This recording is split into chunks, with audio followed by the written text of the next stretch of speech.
Hello and welcome to Budget with Brian, and today what are we going to do with this shocking untidy van? I think these boards here might give us a bit of a clue. That's right, we're going to build some storage and tidy this all up, because this is not good use of van space, and you can't find anything. It's really awkward. But before we get into this too far, if you're not already a subscriber, please do hit that subscribe button and ding the bell, and we'll let you know when our next videos come out. So first things first, I've measured up.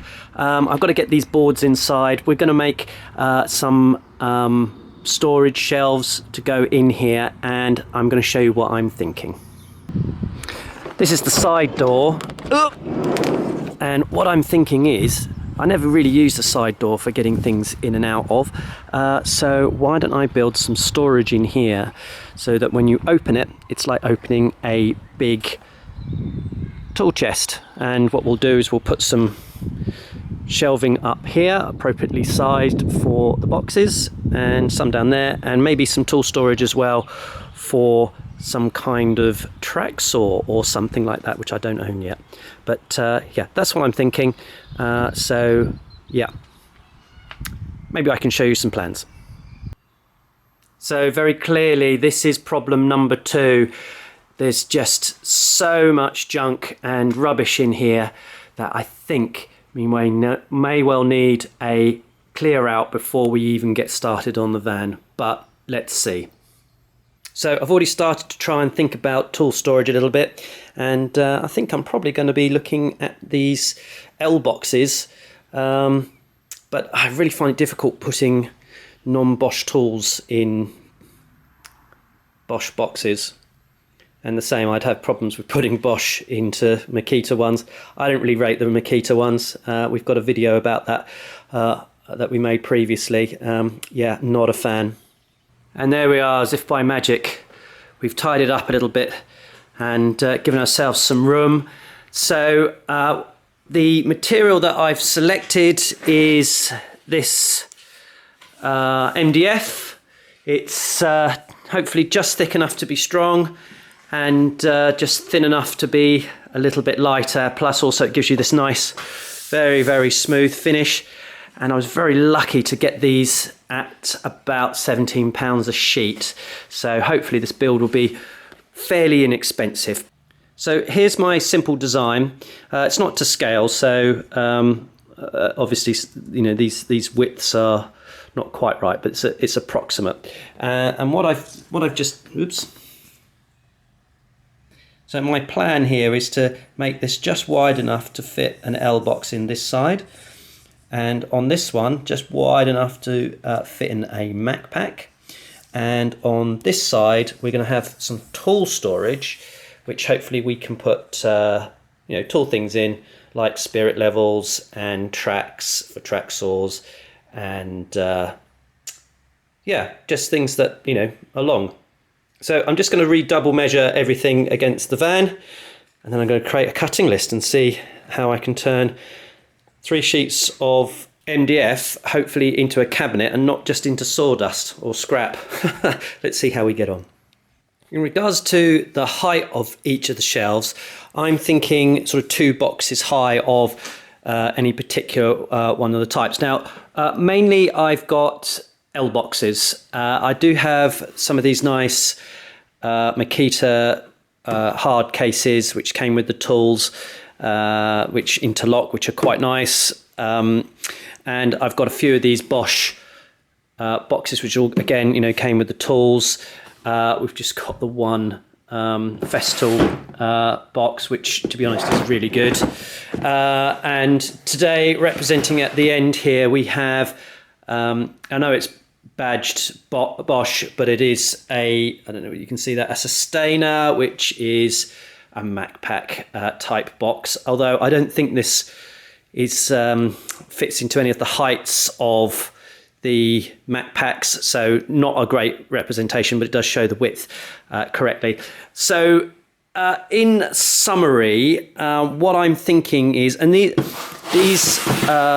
mid-size L boxes are the ones that I've got the most of.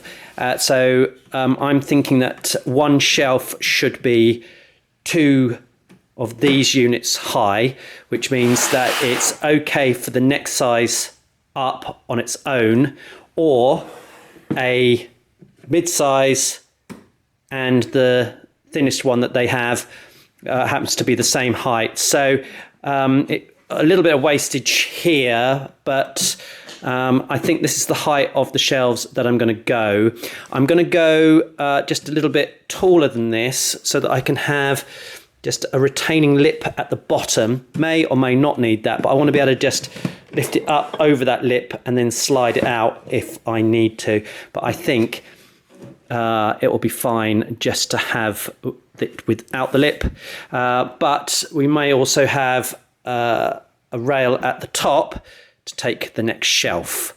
So haven't quite worked that out yet, but that's what I'm thinking about doing for widths. So what we're going to have is 2 shelves or 2 stacks of L box width boxes, and the reason is that if I then take the Mac Pack sits in between that, and if I really wanted to get picky, I can just pack it out at the sides and make a tower of Mac Pack if I have it. I do have a whole bunch of them, but I haven't really particularly used them yet, and I feel that it would make sense to go with the bigger size. So Bosch on the van, Makita in the workshop. Now, not represented here in any of these would be a Milwaukee pack out, and that's because it's significantly wider in comparison to these. I can't see myself basically rebuying all the storage boxes and then trying to work out some inserts in between. It's too expensive, and what's the gain? I actually particularly quite like the L boxes. They seem to be readily available and pretty cheap enough. But I think possibly the Festool box here may well be the king. But I'm interested in your comments. What do you think? Let me know below. I do like how Festool really do make a very good storage box. There's no way that you'd really want to store your Festool tool in anything else, is there? So I think we're nearly there. I'm just going to update my drawing and then hopefully we'll start cutting some wood and seeing if it fits in the van, ready to put all of these lovely boxes in. I've refined the drawings now and found that there's a much simpler solution. So we're going to make them 300 millimeters tall, 450 wide. That's the apertures for the L boxes and the Mac Packs and all of the others that go in. That does seem to be about the most optimum size. You can get 2 of the medium size, I'm going to say, L boxes in this space. You can get some Mac Packs in this space, but with a bit of a gap either side, so that could be packed out if you wanted to. And also there's this other they're called the really useful storage boxes. They're not too expensive. They're about £10, something like that. You can get them from Amazon, and they stack really nicely as well. And they just so happen to be in and around the same sort of footprint and size as the rest of these. I didn't know that till I just decided that actually maybe these should feature in that as well, because so for example in this one I keep kind of all my safety type stuff, gloves, glasses, bottle of water, ear defenders, my respirator goes in there as well, or knee pads, there you go. And it's just a good solid box. It doesn't have to be, I'd probably love it to be in one of these in one of these L boxes, but I'm not really going to spend money on an L box specifically for that when I've got these laying around. So everything sort of seems to sort of fit in and around this design. What we end up with, because there's the way that the door is framed, there is a about 160mm gap at the top, which gives us sort of just under, well, 193 millimeters showing. These are just about 200 mil, but I'm hoping with the angle of which you could, put them in and then sit them down, that actually it will just have a nice little bar across the top that will just hold that in place. So we're going to end up with a bit dead space possibly at the top here, about 77 millimeters, but that sounds all right. And then we get this tall space here. Now I'm going to effectively create a frame all the way round, just basically so I can reconfigure the middle at any time without having to remake everything. With that in mind, here is the cutting list. So starting off with the back there we are, there's the measurements for the back. And then we've got the sides, which will box that in. And then we've got the top and the base, or the base and the top, how I've written it. And then just a little bit shorter, 16 millimeter, 24 millimeters shorter. We've got the centerpieces, and then the shelves. So what I'm going to go ahead and do now is go ahead and cut the one of the sides, check that, make sure it fits in the space. If it does, it'll let me know that the height's right, everything else is right. And then I can go ahead and cut another one of those. I've got a little notch to cut out here actually that isn't visible, but I need to cut a little notch out on that. And then I can go ahead and cut the back, and I can make three sides of it. And the base and the top. So I can make a box that'll sit in there, and then we'll make the center parts and finish it off, and hopefully that'll be it. Hopefully 3 sheets is enough. I just guessed at 3 8x4 sheets, but we'll see whether I got that right. The next thing I'm going to do is go ahead and cut one of these sides. Now it's at this point I sort of wish I had a nice track saw. I think that video's coming soon. I've got my eyes on either the Festool or the Makita. I don't know. What does everybody else think? Which one would you go for? But yeah, it certainly would make just ripping these sheets down actually into their finished forms just as easy as it would be on this table. But manhandling 8x4 sheets on your own is it's awkward. Not impossible, but it's awkward, and these are only 12 mil. So it would be great to be able to cut those down with a nice track saw. I don't know, it might be the Festool, because where is it? Because I've already got the charger, I've already got 2 batteries. I can buy it body only and the track, and then the track works with that as well. That's an insulation cutter, by the way. Okay, let's get going. That's the first piece in. It's a fairly simple shape. We've managed to be quite good with the measurements, just touching the top there, wedging it in, and just touching up to that seal. I'm not going to make an overly precise shape around that. That's good enough. It's about clearance, and it just runs all the way down up to this nice line here, which is a good place to stop. And just as to visualize what we're trying to achieve here, there's the toolboxes nicely lined up there. They've got a little bit of room at the back as well. If it slides around, we'll have to make some sort of keep or something along those. But that's piece number 1. Only half a dozen more to make. The basic frame is finished in that sense. I've just screwed it top and bottom. I hadn't really realised how complicated a shape this van is. I really messed that up.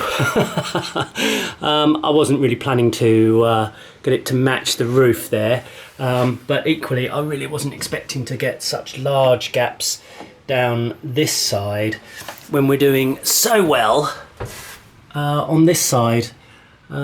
Acceptable parallel lines there, and also along the front there. No, No, it's just a complicated shape. Going to put a packing piece at the top there, and then, you know, maybe find a self-tapper or a nut and washer or something to secure it in there. Same here. Won't bother at the top here, but we'll got another nice anchor point there, and of course through the floor. So the next thing I'm planning to make is a brace to go across the back here, because I do feel we could do with something like that, and this top part is relatively dead space, so we can put a nice timber in there to give it a bit more stiffness. And what I'm actually going to do is cut those pieces to be the widths of then the uprights, and then the upright will slot in between where those battens are, and we'll have some good fixings there. That's the plan. I've just invented that idea, and that's what we're going to do.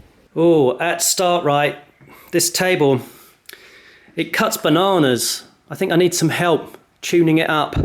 I don't know what's going on with this fence, but yeah, when I run material through it, it cuts bananas. I think maybe I need to learn how to tune this up, but any comments on how to do that, please do put them below. And StartRite, if you're listening, I need some help getting this fixed, I think. There's so many things wrong with this table, actually. First of all, with the fence, that's a bit wonky. This rail here is nice and fixed, but it's had some chunks taken out of it over the years.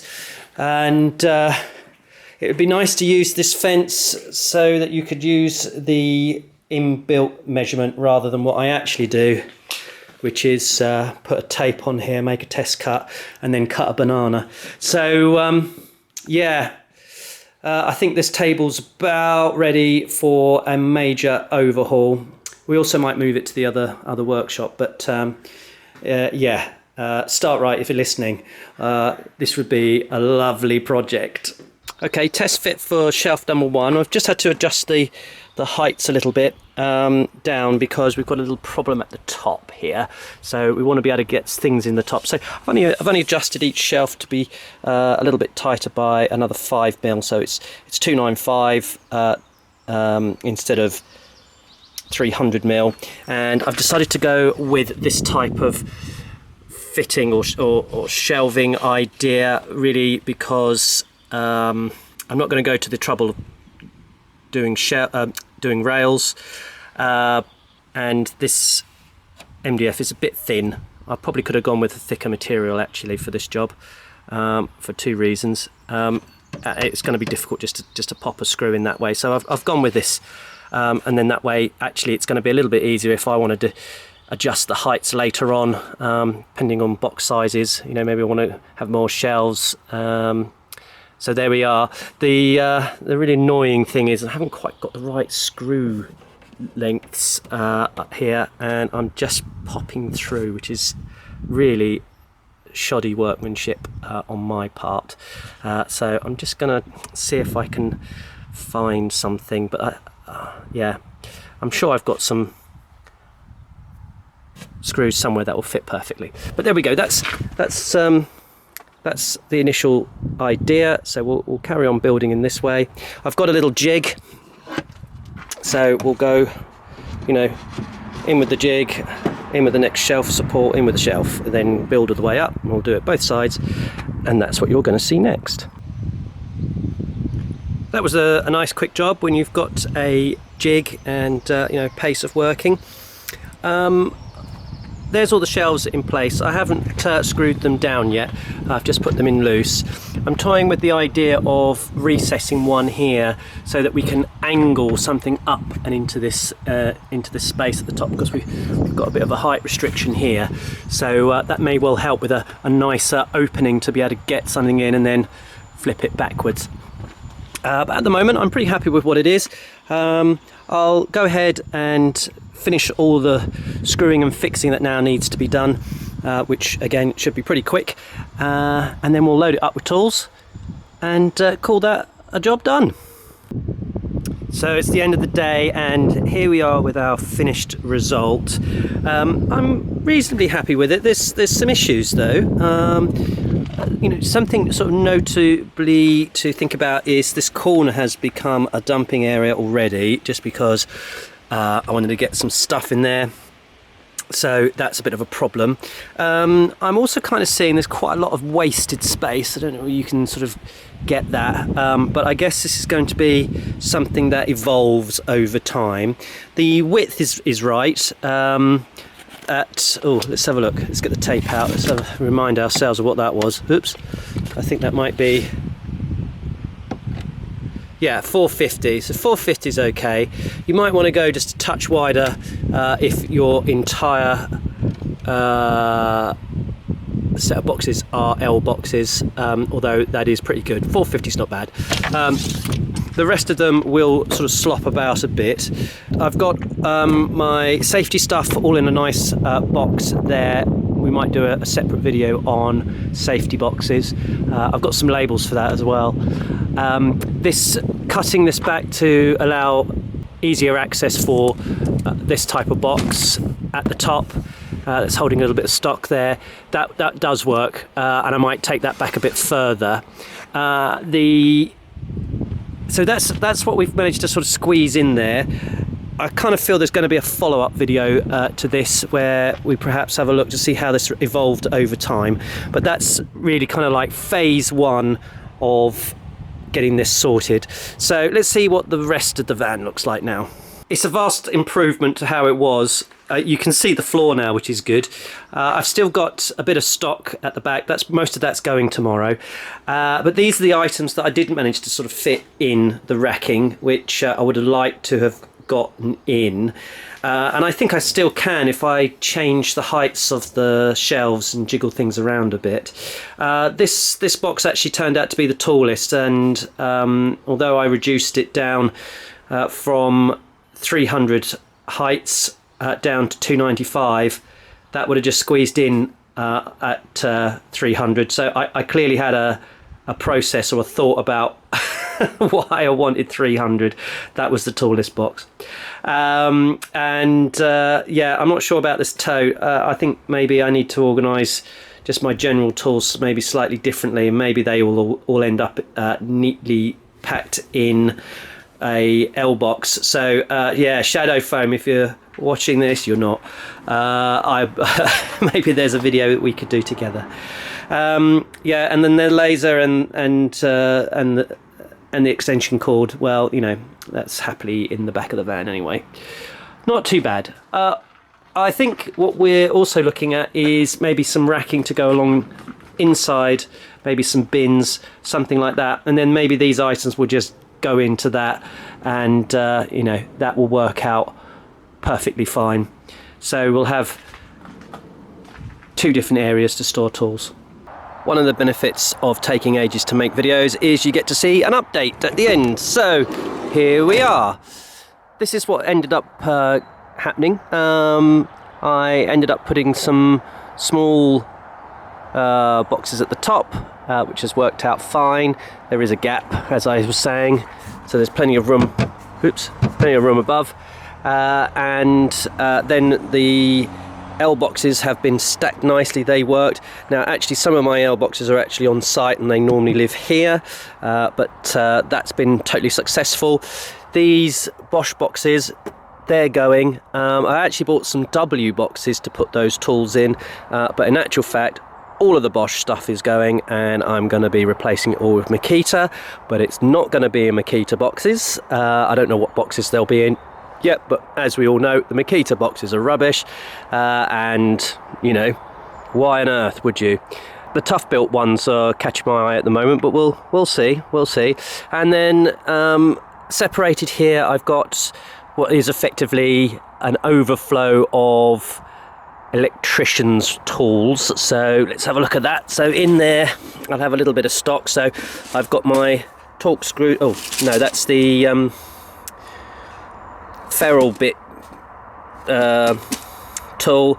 There's my precision torque screwdriver, and then there's just handy sort of bits and bobs, you know, extra tie wraps, extra cutters, extra things that I might use for that. I've then got my small items in these L box minis, like an L box mini, and then I've got my test equipment and a bottle of water. That's actually supposed to be in the safety box, and that's all worked out in there. Don't know why that's in there. Again, this corner is still a dumping area.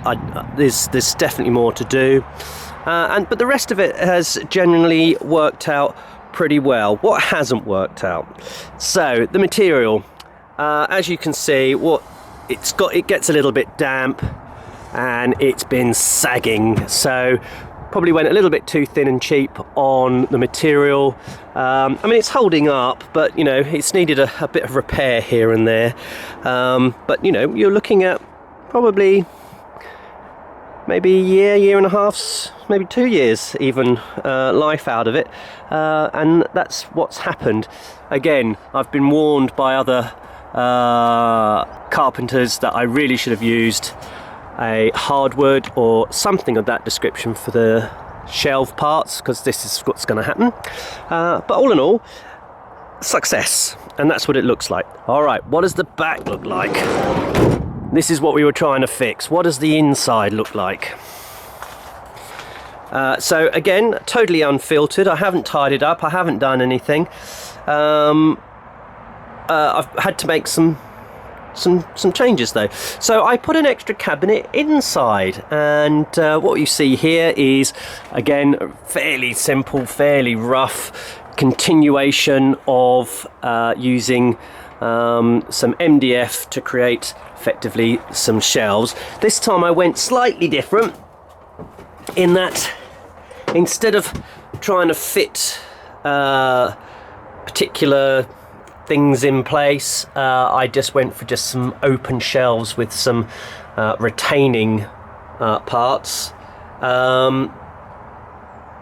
and this is what I came up with. I got lucky that these types of boxes just happened to fit perfectly, so that was good. But yeah, they're just giant bins for putting things in. And that has worked really well. I did have a tote that had all of my kind of hand tools and things like that in. That turned out to be a nightmare, particularly that they would just fly all over the inside of the van whenever I turned a corner, so that wasn't a good idea.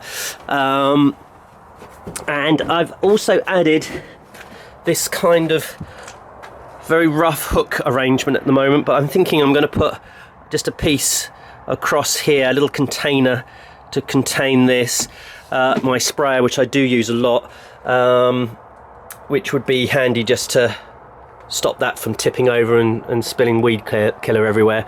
And then over here, these bags are empty. This is just regular detritus. So over here we've got a nice area that is pretty useful, just for putting in. This is a ramp, right?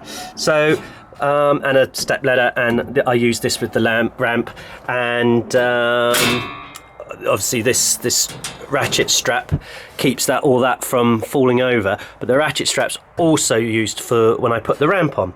And the why have I got a ramp?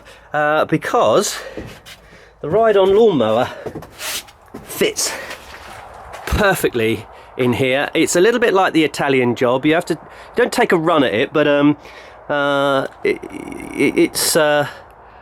you do have to have a little bit of a thought about the angles. But yeah, it fits perfectly in there, so we're all good with that.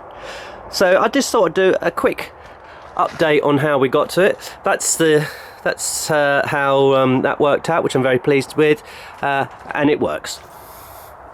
Back to the old video. Anyway, thanks very much for watching Budget with Brian. If you're not already a subscriber, please do hit the subscribe button, ding the bell, and we'll tell you when our next videos become available. We're on Facebook, Instagram, Twitter, and don't forget to subscribe!